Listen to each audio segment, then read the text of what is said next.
From the boy watching tennis for lemonade to the giant killer of the tour. Imagine this. You're a kid.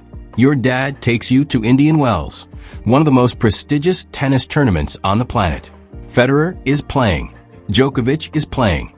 Nadal is playing. And do you know the one thing you remember most from that trip? The frozen lemonade. Not the legendary shots. Not the glowing floodlights. Not the roar of tens of thousands of fans.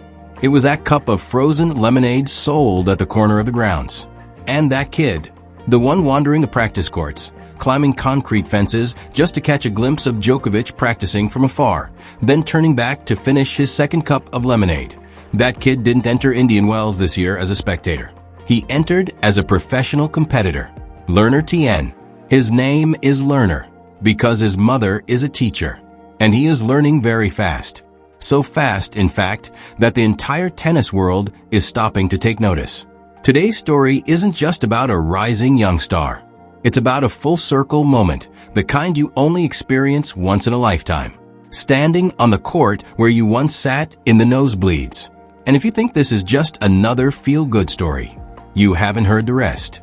Because before arriving at Indian Wells this year, Learner Tien just took down Andrey Rublev, a former world top 5.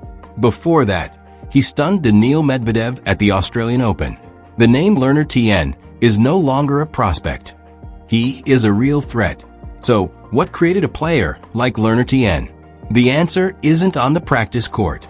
It's not with a coach. It's not in the gym. It lies in those childhood trips to Indian Wells, and the way a child sees the world of tennis completely differently than adults imagine.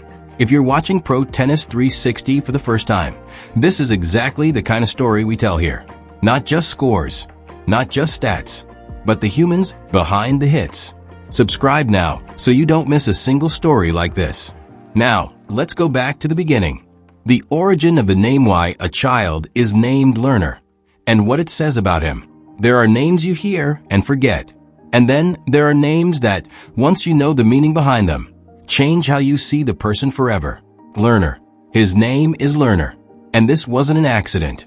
It wasn't because his parents read a self-help book and liked the word growth. It wasn't because they wanted him to be an academic. It was a deliberate decision, set from the day he was born. Learner's mother is a teacher. To her, learning isn't a means to an end. Learning is the end. She wanted her son to carry that as part of his identity, not as an external reminder. For context, Learner's sister is named Justice because his father is a lawyer. This family names their children after their professions, their values, and what they believe matters most in life. And if you look at how Learner Tien plays tennis, you'll see that name is no coincidence. He isn't the type of natural talent who just wings it and wins. He is an observer, an analyst, an adjuster. In 2024, when injury forced him off the court for a long stretch, most players would have seen it as a setback. Learner Tien saw it as a classroom. He used that time to overhaul his serve and his forehand, two weaknesses he identified himself. When he returned, those were the exact weapons he used to take down giants like Medvedev and Rublev. But here's the interesting part. Not all young talents have that level of self-analysis. Most players that age still need a coach to tell them what's wrong. Learner already knows. That's not just a tennis skill. That's a learning skill. He was named correctly. But where did that skill come from? It actually started on an unofficial tennis court, where his father played in recreational leagues while his little son watched from the sidelines. Childhood and first practice says no one is born a pro, not even Learner Tien. There's a myth in sports that people love to believe, that great players are chosen from birth, that they held a racket at age 2 and everyone knew immediately, this kid is going to be a star. Learner Tien's story isn't like that. His father wasn't a professional coach. He was a lawyer, remember Justice? A few times a week, he'd play in an adult beer league or rec tournament. And little Learner, maybe 3 or 4 years old at the time, simply sat there, watching his dad play. No grand ambitions, no roadmap, no one saying, "My son is going to be a pro." Just a kid watching his dad hit a ball. Eventually, his father started feeding him balls. Unofficially. No drills. Just standing there, tossing balls for the boy to hit back. That's how it started. The key here isn't Learner Tien had God-gifted talent. The key is that he was exposed to tennis in the most natural way possible. No pressure, no expectations, no grueling schedule at age 7. He loved tennis because it was what he saw his dad doing. No one forced him to love it. This is something many youth coaches and parents forget. Early pressure doesn't create passion. It creates technique. But without passion, technique hits a ceiling. True love, the kind that grows naturally when a child is left to discover it, that love goes the distance. When Learner is asked about his journey today, he doesn't talk about his first elite coach or a major junior title. He talks about his dad, and about those afternoons watching him play. But there was another landmark in that journey, a specific place that burned into his memory in a way no one expected. That place was Indian Wells. Indian Wells' memory's first memory of Indian Wells wasn't tennis. It was lemonade. Let me ask you a question. If you were a kid and your dad took you to see one of the biggest tournaments in the world, Federer, Djokovic, Nadal right in front of you, what would be the first thing you remembered? Most adults looking back would rewrite history. Oh, I remember the exact moment I knew I wanted to be a pro. Learner Tien doesn't do that. He is honest in a way that makes you laugh. The thing I liked most about coming here was the frozen lemonade. That stuff was incredible. I mostly came here hoping I'd get to drink that. Lemonade. Not Federer. Not Djokovic. Frozen. Lemonade. And this is exactly why Learner Tien's story is worth telling. Because he remembers Indian Wells the way a child actually remembers it, not the way people want you to. He remembers climbing concrete walls to peek over the practice courts because he wasn't tall enough to see over the fence. He remembers standing in the furthest corner of the stands to watch Djokovic play Isner. He remembers the feeling of seeing the world's best from a few feet away during practice and suddenly realizing how hard they hit the ball and how fast they moved. No one explained it to him. He saw it and felt it himself. At the practice courts, you can see them so close. You really see how hard they hit, how they move. That's something I'll never forget. And now, he's on the other side of that fence. He isn't the kid climbing the wall to look in. He is the one practicing on the court, while other kids stand outside looking in. He said something in an interview at Indian Wells this year that I think you need to hear verbatim. It feels weird sometimes when kids come up to ask for my autograph, because I don't feel much older than them. The circle has closed, and it closed faster than he ever imagined. The Djokovic Memento boy hanging over the railing for an autograph. And what happened 10 years later? Every great player has a moment, a specific, vivid moment, where they look back and say, that was when it became real. For Learner Tien, that moment might have been the day he hung over a railing to get Novak Djokovic's autograph. Picture the scene. Indian Wells.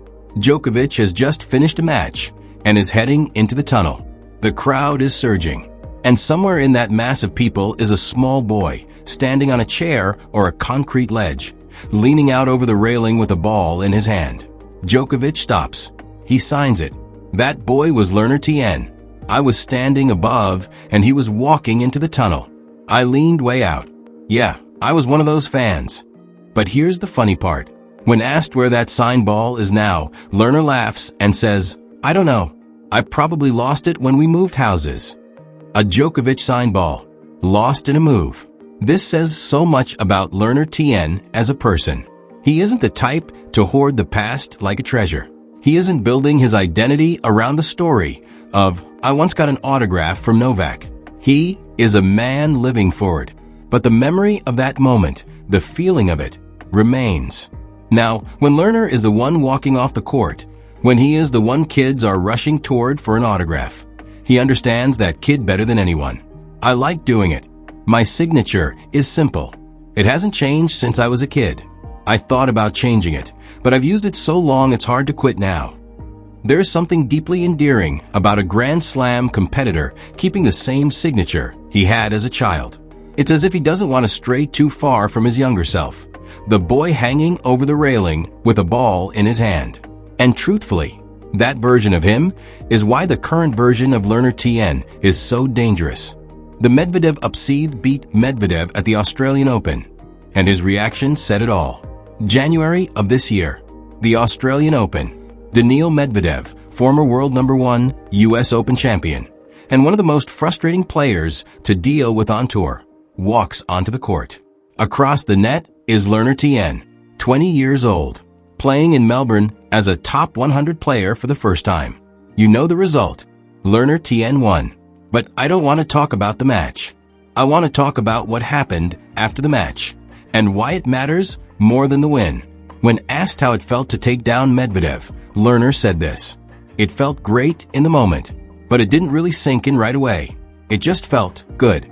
Then a few weeks later it really hit me. I'm still a bit surprised at myself. Notice that. Not, I knew I would win. Not, I've been preparing for this forever. Not a PR polished answer. Still a bit surprised at myself. This is genuine humility, not the performance humility players often use in interviews. This is a person still processing the reality that he just did the impossible." And what does that say about his competitive instinct? It says Learner Tien doesn't walk onto the court thinking, "I am definitely going to beat this guy." He walks out thinking, "I'm going to do my best and see what happens." And sometimes, more often than people think, that instinct beats overconfidence. Because when you're too sure you'll win, you start managing the match instead of playing it. When you just go out and hit, unburdened by expectation, you play the best tennis of your life. That's what happened in Melbourne. And that's what's happening at Indian Wells this year, where this story began, and where a circle is about to close. The Rublev win and the leap before Indian Wells, he just beat Rublev. Here is why you need to pay attention. If the win over Medvedev at the Australian Open was the first sign, the victory over Andrey Rublev just before Indian Wells was the confirmation. Rublev isn't just a name. This is a player who reached world number 3. This is a man with one of the most aggressive forehands on tour. This is someone who has been a pro since Learner Tien was still drinking lemonade in the stands. And Learner Tien just beat him. A big career win for me last week. It felt amazing, actually. Didn't sink in right away either. But it was great. Something I'll remember forever. 2 big wins. 2 times he described the feeling the same way. It didn't sink in right away. There's a pattern here I want you to notice. Learner Tien doesn't live in the victory. He processes it slowly, absorbs it, and moves on. That's not a sign of being emotionless. It's a sign of a very emotionally stable tennis brain. In elite sports, emotional stability is more important than technical talent at a certain point. Once you reach a certain level, everyone has good technique. What separates them is who keeps the calmest head in the biggest moments. Learner Tien is showing signs of that exact stability. But the real question isn't what he has done already. The question is, where is he going? To answer that, we have to look at what Learner says about himself, about his weaknesses, what he changed, and why 2024 was the most important year of his career, even though he barely played. Because sometimes, the time you don't spend hitting the ball is when you truly become the player you want to be. Injury and transformation year, he was injured, was his most important year. Here's why.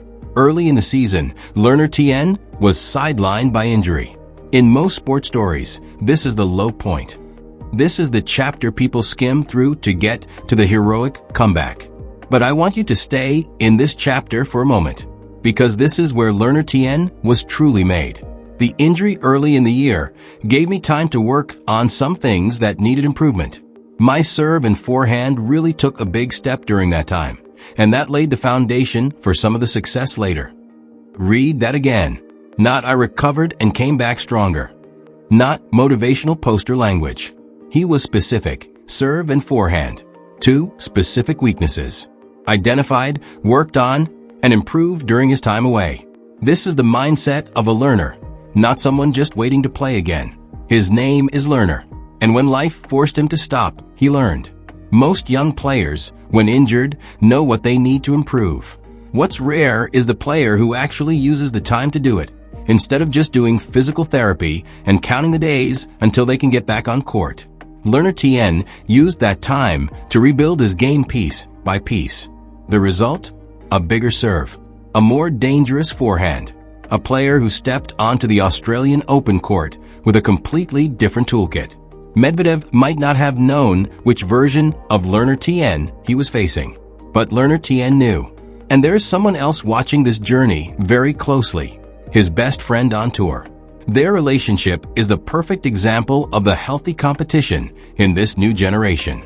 The Mickelson connection: best friends or rivals? For Learner Tien, the answer is both. In professional tennis, friends and rivals often can't coexist. When prize money, rankings, and sponsorships are on the line between colleague and competitor is razor thin. But Learner Tien and Alex Mickelson are different.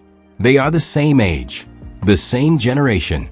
They competed at the Next Gen Finals, where Learner Tien actually beat his best friend to reach the final. And what did they do afterward? They went to dinner together. There's a good, friendly rivalry.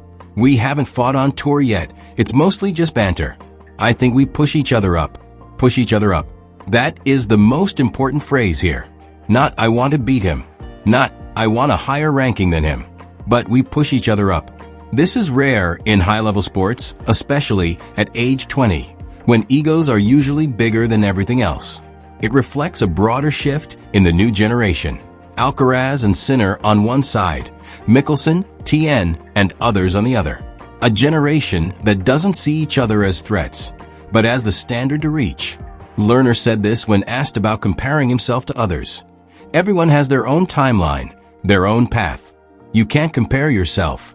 I just try to do the best I can and trust that it will come.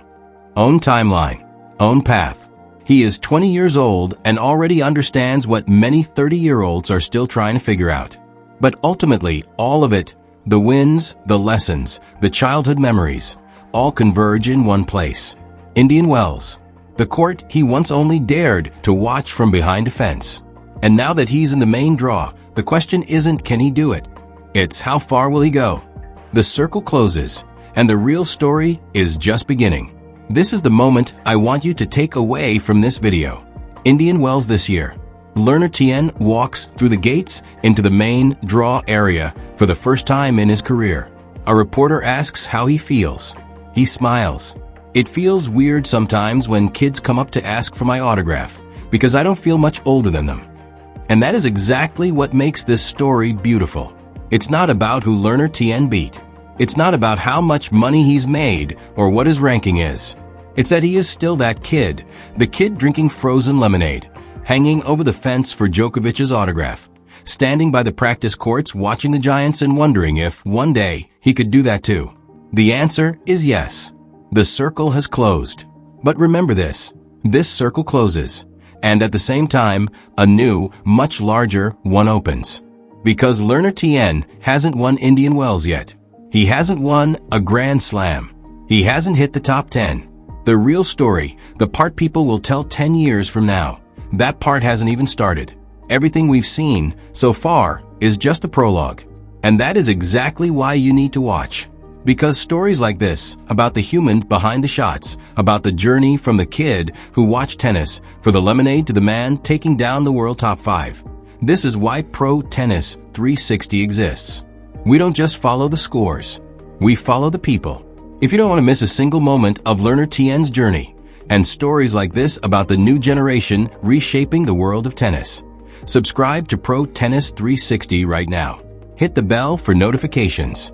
Because the best stories usually start right after the part you just finished watching. See you in the next video.